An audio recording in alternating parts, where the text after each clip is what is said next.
Hello friends, welcome. Friends, when I recorded this video 3 days back, which is this video with this title, somebody requested me that please make a video on DD free dish.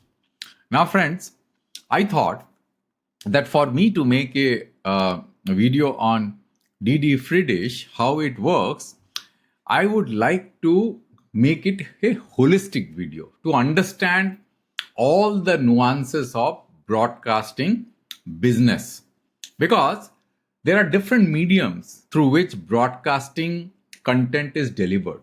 And you can see that there is free dish, there is DTH, there is cable, then there is IPTV, and then the government of India is thinking of D2M, means direct to mobile.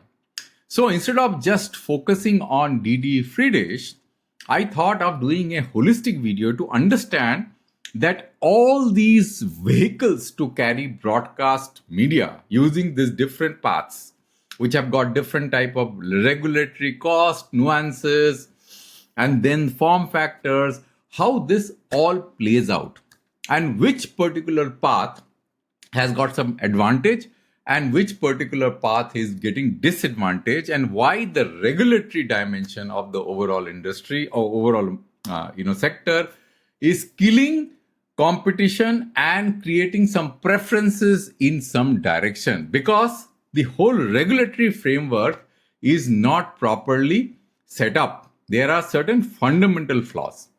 And if you ask Gopal Vittal in one of the results, during the time when he was doing Q&A, he clearly mentioned that our broadcasting sector, that their DTH business is a fallout of regulation. So we have to understand this whole thing holistically to able to appreciate that how DD free dish has worked and how it has contributed towards expanding DTH connectivity, especially in the rural areas. So friends, what I've done is I have created this slide deck, right? So to make things better, clearly understood, and to have a clear structured thought process, so there is no confusion. So the title of this presentation is Decoding DD free dish Success and Why Mobile TV is Not Its Successor. Because there have been a lot of hype around mobile TV to circumvent the mobile network and provide broadcasting content on the mobile phone, just like FM radio. And I will tell you that why DD free dish has worked and why mobile TV is not its successor.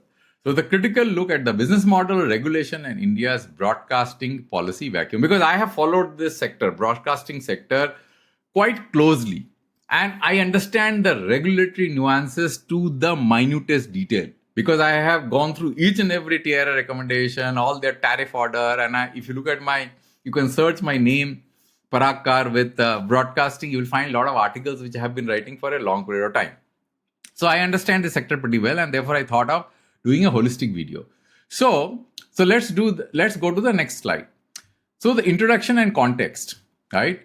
So India's broadcasting ecosystem is marked by regulatory confusion and technology overlaps. And I will explain why it is like that. MIB is pushing mobile TV to emulate DD free dish success, because DD free dish is definitely a success.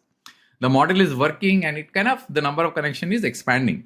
So they think that the mobile TV will be able to emulate DD free dish success, and we will discuss on why it is not going to emulate. This presentation will critically evaluate why DD free dish has worked and why D2M is fundamentally flawed. It's a completely waste of effort. From the beginning itself, I've been saying that this is not going to work.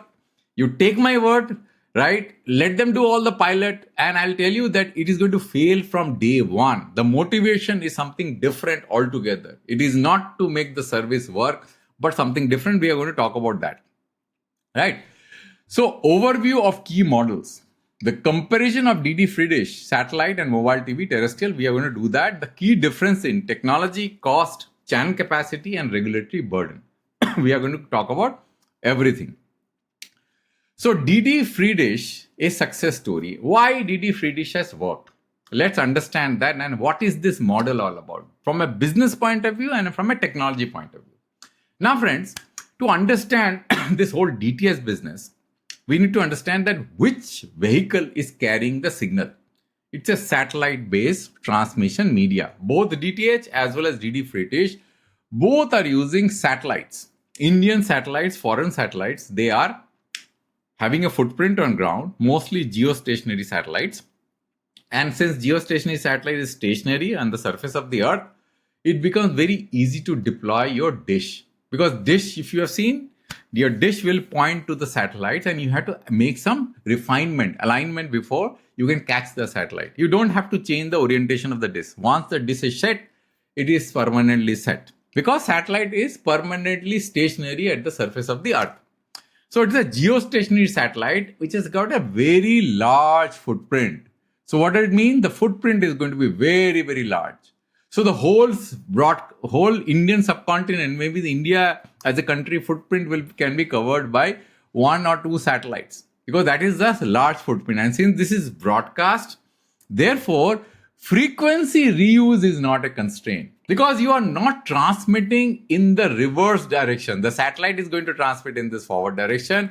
You are not transmitting in the reverse direction. Therefore, the signal that is getting received from the satellite is going to be available to everybody and anybody, because the satellite is transmitting all the channels simultaneously.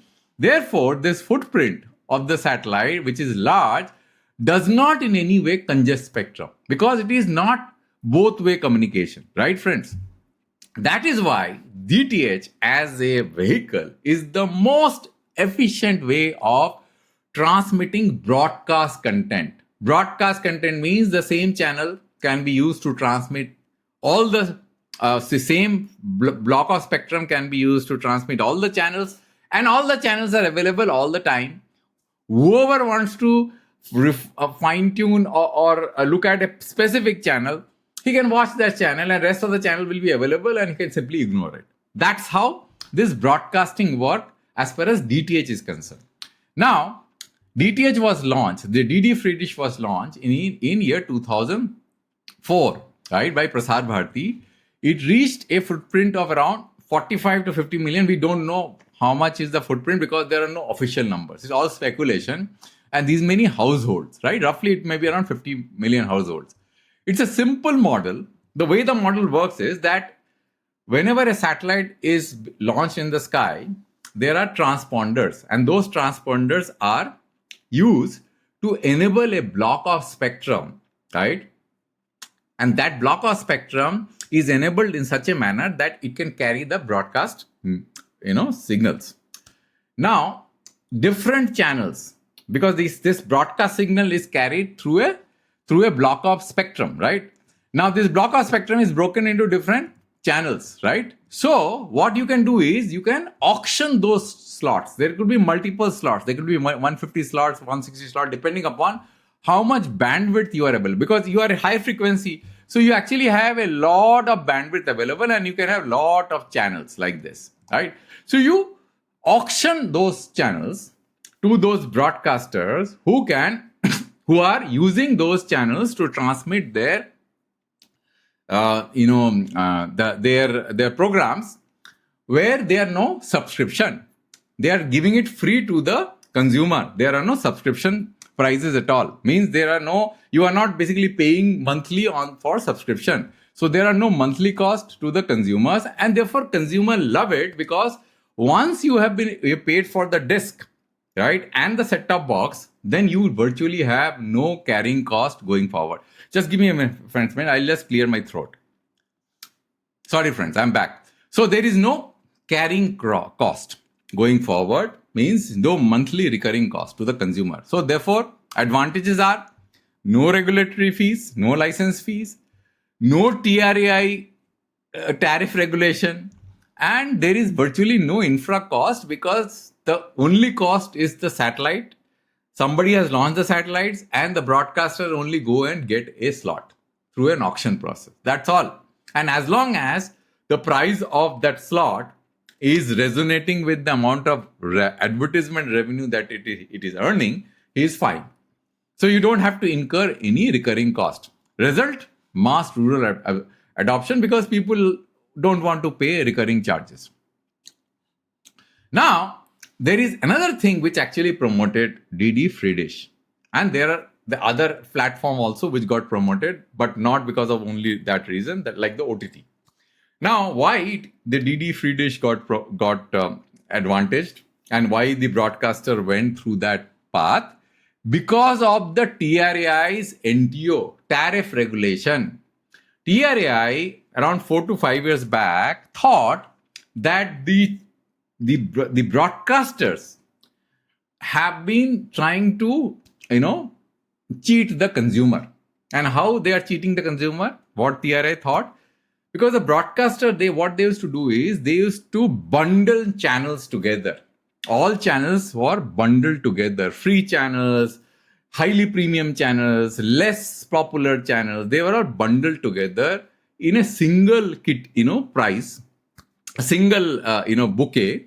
And that bouquet was priced so that when the consumer wants to buy that bouquet, they will be focusing on only few channels, and those channels were acting like, though you can say, an anchor point for the consumer to buy that bouquet, and rest of the channel just piggybacks, which the consumer does not want. So what TRAI thought was, this is a very bad business practice which the broadcasters are following, and therefore they have to, somehow unwind this business practice to able to enable the consumer to buy channels, on an individual basis. Means unbundle the bouquet and create a market for individual channels, right? Rather than having those channels or bundled in a bouquet. So what the broadcaster did was, in order to push those unpopular channels, they gave a heavy discount on the MRP of those channels. For example, if the MRP of the channel, if you add everything in the bouquet, comes out to be rupees 100, they used to give a discount of, let's say, 50%, 60% and sell it at 40%. Means virtually they used to give all those channels free. TRAI said that you can't give discount more than 15%.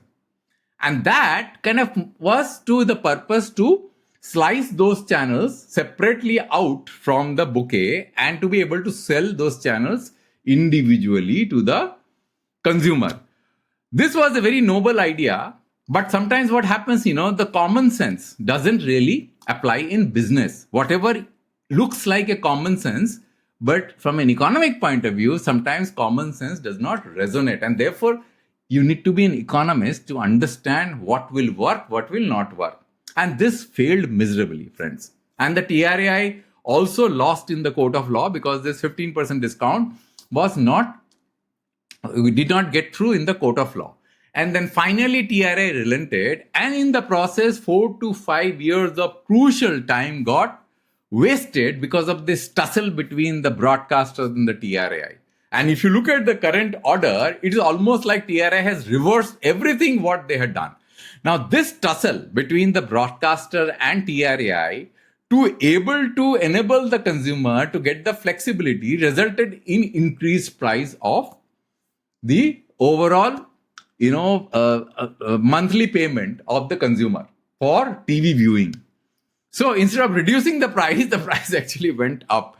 Therefore, this actually gave a fillip to free dish, because those broadcasters thought, if free dish platform is available and this is creating such a big mess, let me just go to free dish and start selling my giving my channels over there, and let me make some advertisement revenue. So DD free dish and OTT platform gained at DTH expense and all this regulatory mess which TRAI created.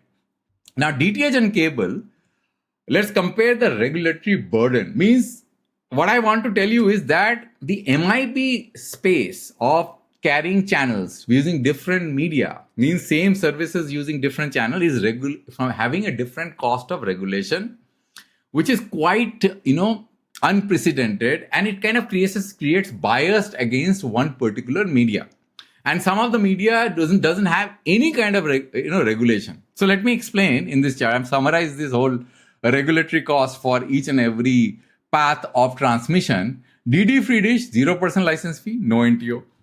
Pay DTH 8% revenue share, right? License fee on an annual basis. NTO restriction. You actually have to follow all those TRAI NTO restriction with tariff order. Cable and MSO 0% license fee, but NTO applies. And then we have got OTT, 0% license fee, no NTO, nothing. It's completely free of cost. You have no regulation. It is running parallel to, circumventing everything. There is no regulation which is applicable in OTP. And then one thing which I missed is IPTV, where also 8% license fee is applicable, right? So, because of this regulatory arbitrage, certain platform got biased and flipped. For example, DD Free Dish, because of this 0% license fee and no NTO, they got a lot of advantage, and the consumer didn't have to bear that regulatory cost on their head on recurring outflows. And OTT also gained significantly because there was no regulatory fees, no NTO, nothing, and broadcasters were fully empowered to do whatever they want, right, from their pricing point of view. So now let's get to mobile TV, D2M, why I think is a complete non-starter. Now, MIV is quite, motivated and happy when they saw that their DD Free Dish has been very successful. They now want to emulate a similar kind of model on mobile, right? And that's why they're going gung-ho about D2M Mobile TV. But I'll tell you, there are no parallels. From a deployment point of view, from a transmission point of view, from a cost point of view, there is nothing resonates. And let me explain to you why this is going to be a complete failure from the beginning itself. The problem is the device.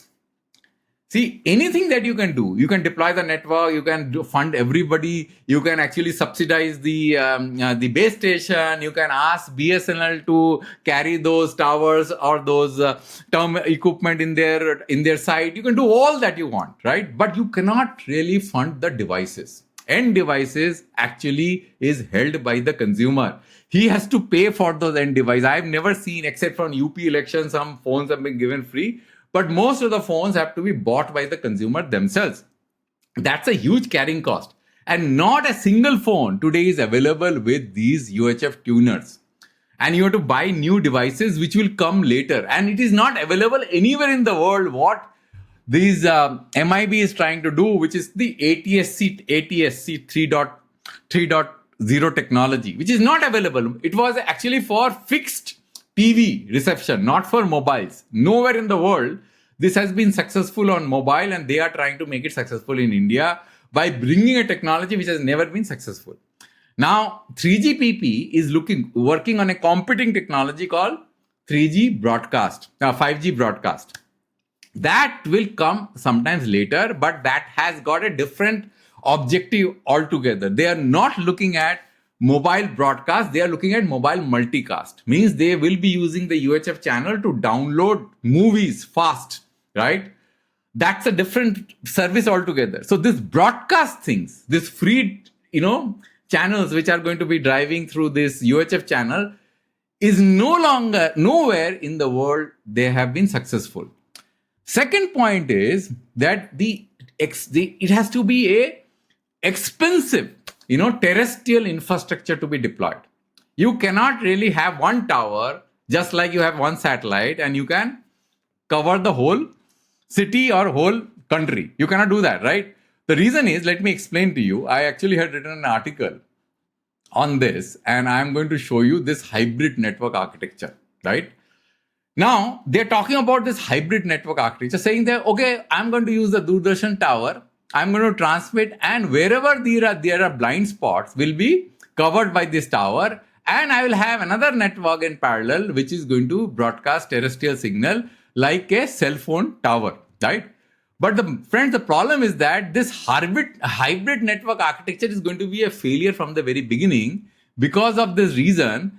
Because when you are going to have a hybrid network architecture, there will be interference at this point because the signals which are going to be transmitting from this tower and those from the base stations are going to have a phase difference, and that's going to create a interference at the mobile point. You cannot do that, and it has never been successful.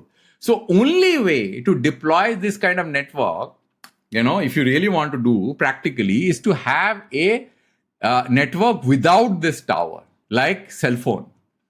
Because tower, if you just have the tower and don't have the terrestrial network, then there will be lack of indoor penetration. Signal is not going to enter your house, right? Because these towers are going to skip through the house, because you cannot transmit at a long distance, because earth is curvature 60 kilometers, it will just if you go away, like it will be skidding like through the atmosphere, and it will just escape the buildings.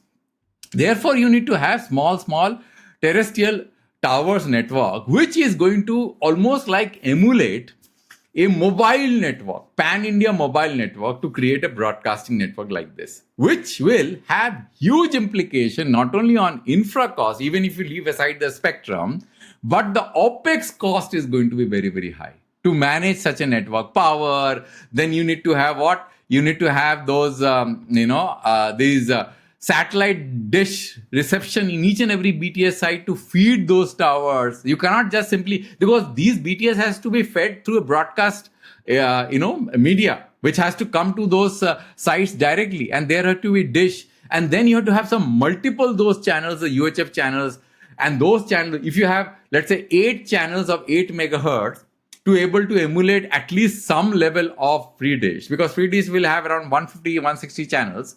Here, one single block of 8 megahertz can do, let's say, 8 channels of SD. So, in order to have, let's say, around 50 channels, you have got multiples of those channels. Still, you will not be able to, manage the total quantum of channels which free dish can support, because the terrestrial network bandwidth is pretty limited. It is not very high. Maximum you can get 56 megahertz, not more than that. Whereas in satellite, you can get gigahertz of bandwidth, right? That's why the channels are limited. So therefore, the power transmission requirement of these sites are going to be so huge that those OPEX cost of the network is not going to commensurate with the revenue that is going to get generated. Because the total advertisement revenue of the total industry of the linear TV is concerned, roughly will be around 67,000 crores.